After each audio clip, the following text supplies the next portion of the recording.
Hello, everyone, and welcome to the Let's Talk Movie Podcast, a podcast that you can get up to 3 days early when you sign up for Patreon. That's patreon.com/Brandon Aries, where you can get the Let's Talk Movie Podcast up to 3 days early, as well as our Tulsa King watch along and our monthly movie night. So last week, we decided to watch the original Running Man from 1987, starring Arnold Schwarzenegger. So become a member today for free. And pretty soon we are thinking about putting in producer credits. So once we get more members, you're going to be a producer and you're going to have a credit for every time we do an episode, whether it's Let's Talk Movie, whether it's a watch along, or whether it's a review here on YouTube. So welcome. And on that note, become a member today, patreon.com/Brandon Aries. Anyway, today we are defying unlimited gravity with Wicked for Good. I'm not gonna do the whole thing because oh my gosh, I I had done it for my review. Card is up here whenever, and oh my gosh, I did not expect to hit that high of a note. But my sinuses have been acting up recently, so maybe that's why. But Wicked for Good. Now there are going to be spoilers, so if you're not here for the spoilers, get out. We're also going to be doing some letter buzz. I almost forgot about it. And I didn't do it last week because we had over 3 films to talk about. But here we are. And we're going to do some letterboxed in a little bit. But I want to talk about it first because I think talking about it first is really important.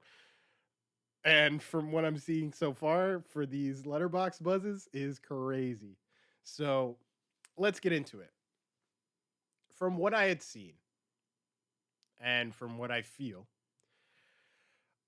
like part 2 could have easily been significantly chopped and thrown somehow interwoven into the ending of part 1.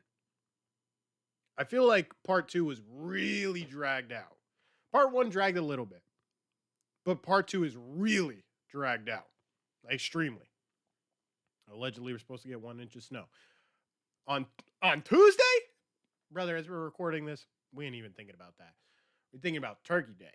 That's for sure. Thanksgiving's coming up. Hoo, hoo. Let's get back to Wicked before we get our big back of the East going. We got to talk about the Wicked Witch of the West right now. So this comes from like a new perspective in my eyes, because to me, this was kind of like seeing the difference between Infinity War and Endgame, where Infinity War really explores the dimensions of grief, loss, but also perseverance. Here's the thing. Endgame does those in reverse. Like, yes, they're still grieving, they're still dealing with the loss, but their perseverance is what picks them up into places like hope and salvation. You get it? It didn't feel like it was 2 different characters in the movie. Like, take Captain America, for instance, in Infinity War. He didn't really change when it came to Endgame, right? Like, he was still the same character.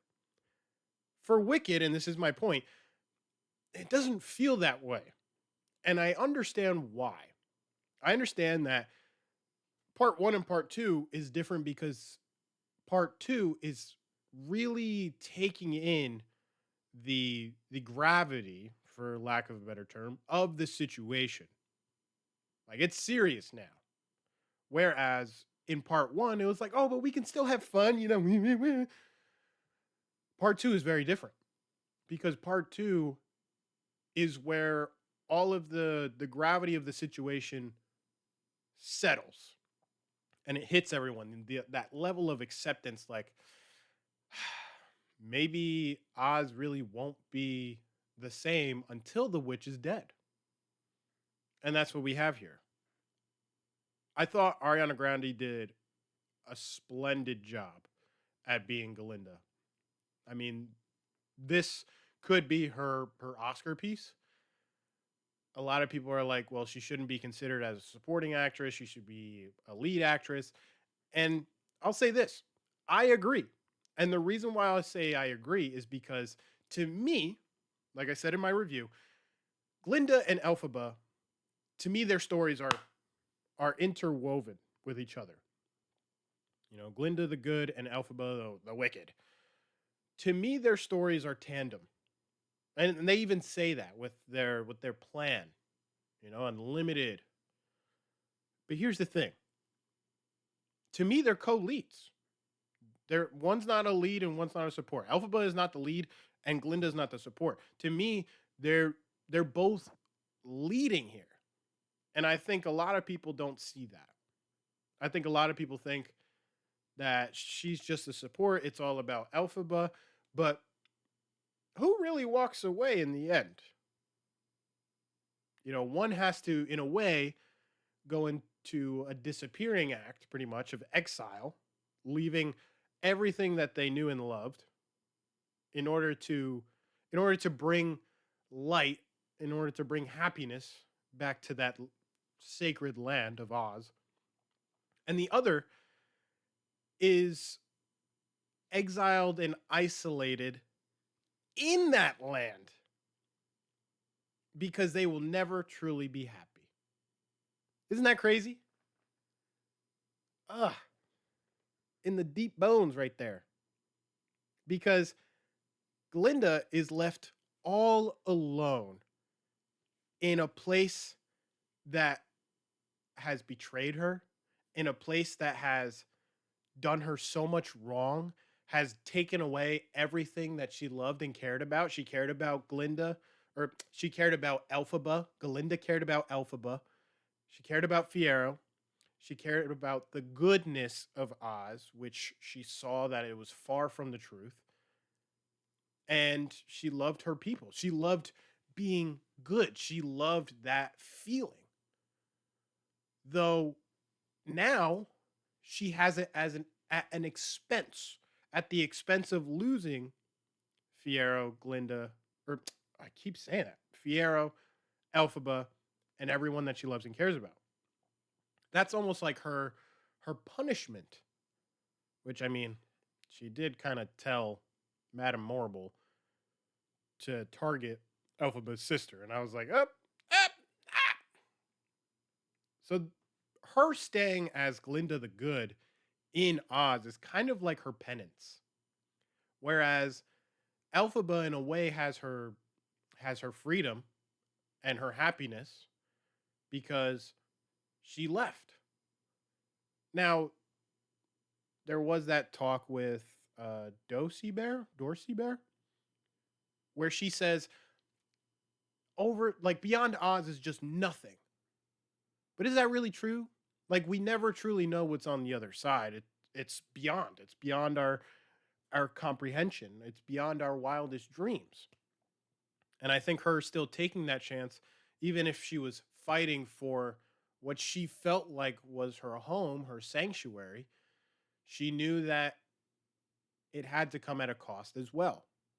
So both of them live different, not punishments, but different terms of penance. And that's really poetic, especially when you get to the end, how they don't even know of each other's presence, but they're still in a way communicating to each other. So I thought that was beautiful. I will say though, part one was better for me. I feel like part one was a better experience. I think another thing too that kind of dragged me out of my mood in terms of experiencing this movie was the press tour. We're going to talk about that for a little bit because what was going on? And look, I don't want to be too assumptive or anything like that. Everybody's got their thing, okay? But what are they doing? I'm sure you guys have seen the clips by now where you even have Ariana like, not what'd she say? Now at the time helicopter? Huh? What are we doing? And the whole like touchitis. What are we doing? This is all stuff that I don't understand when it comes to the press tour, but also I'm gonna be a little vulnerable. I've had eating disorders. I've had times where I was really heavy, and I've had times where I was really skinny. And I'm speaking from a place of concern. What is going on the set of Wicked? Because we had already seen some changes with Ariana. Then we saw changes with Cynthia. Now we're seeing changes with Madame Morrible, aka Michelle Yeoh. Are they okay? What's happening? Why are they at such a concerning level of health? It's concerning because literally the year before, Michelle Yeoh did not look like that, and now here we are. And look, if they're healthy and they're doing okay, more power to them. I don't want to trigger anything or anyone. I've had my disorders, I've had my struggles, my tough times, and I don't want to I don't want to belittle or overmine anything that's going on. You know? They could just like being that way, and that's if that's what makes them happy, that's what makes them happy. I'm not going to argue. But speaking of Michelle Yeoh, we got to talk about this. And that's her as Madame Morrible. Now, I thoroughly enjoyed her performance as Madame Morrible. She really came out as a true deceptive villain with her manipulations. The problem was that it felt like a lot of her parts were significantly reduced because she cannot sing, as I have heard in the dirt sheets. So that worries me because I would want a villain to really have a number against the protagonist. You know what I'm saying? Like I would want to see that banter, that musical number that charges both protagonist and antagonist, but also the viewer. So her not really singing was a little bit of a disconnect because then she shows up and everyone else breaks out into a musical number, but not her. Even though she is in my opinion, just as integral as the rest of the cast members. You know, WW, Wicked Witch. So that kind of took me out a little bit as well. Jeff Goldblum, even he was bringing out the singing and dancing, even though like every other sentence goes with yes, yes, yes, yes, yes. You know what I mean? Because that's the typical Jeff Goldblum, you know. But Jonathan Bailey did good as Fiero. Not really like any complaints from that. Ethan Slater as the Tin Man. Bro's been in some projects lately because he starts off on Broadway as SpongeBob, then he's in The Boys Gen V as Thomas Godolkin, and now he was in Wicked in the first one, but he annoyed me. Now in this one, he's like, Nessa, Nessa, I'm gonna kill the witch. So it was two different things, and my girlfriend even like leaned over and whispered. She was like, "I think I prefer him as a Tin Man." And I was like, "You know what? Me too," because the whole Nessa that annoyed the hell out of me. Shut up. Anyway, it was here's what like confused me a little bit was the legacy of Oz, of the Wizard of Oz, of the story, because in this we do get a glimpse at Dorothy, and I was a little confused as to why they didn't show her face. But then my girlfriend followed to tell me that they wanted to honor the actor of Dorothy, and I believe I keep messing it up. Is it Judy Garland or Judy Gardner? Garland. Garland? Looking at it right here. Garland. I for some reason Gardner keeps coming up in my head. But they wanted to honor Judy Garland, which I can respect. And honestly, I really admire that the studio did that to pay tribute to her for this iconic role. And I feel like at first I was like, dang, why aren't they showing her face? Like she's such a vital piece to the ending of this story. There was one thing that was kind of goofy. And I was like, why is that there? But it was when in the shadow, spoilers again,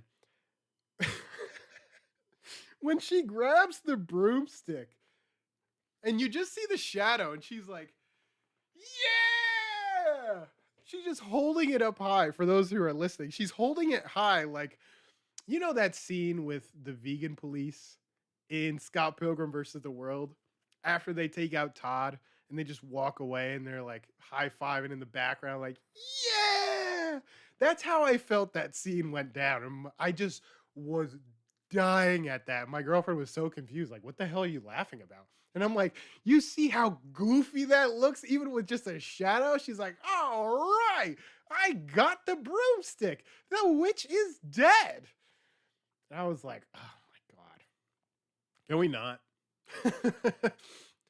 But in all seriousness, in terms of the legacy of the Oz story, I was a little confused because, like I said in my review, I've not had the privilege of seeing the play Wicked. So I don't know the full story, but it seems like they adapted new things for the sake of the story, but also the books. So I like that. And I think we need to be more open and mindful of these adaptations and what they change. I think some things can be left alone, other things can be open to change, and that's okay, right? So I remember this one scene because I saw it on TikTok as like a comparison. Sorry, gang. Put that on silent. But I remember this scene because the top showed the clip from 1939, the original of melting the witch. And the whole gang was there, Dorothy, the Cowardly Lion, the Tin Man, the Scarecrow, even like some of the henchmen. Whereas here, it's just Glinda behind the door, and Dorothy's just like splashing water on Elphaba. So it was very different. And like I get it, it still did the job. But my question is, what was the choice behind that? Everything in a film is a choice. You choose this shot over this shot. You choose this line of dialogue over this line of dialogue. You choose to have people in this shot and not have people in that shot. Everything in a film, everything in life is a culmination of choices. Not to get into the beans of truth at 1:08 p.m. Hey, 1:08. My girlfriend would like that. So that being said, Wicked is like Wicked is adding new things to the perspective of the viewer. Like if you're like me and you haven't seen the Wicked play, you're still getting something different, something new and something exciting.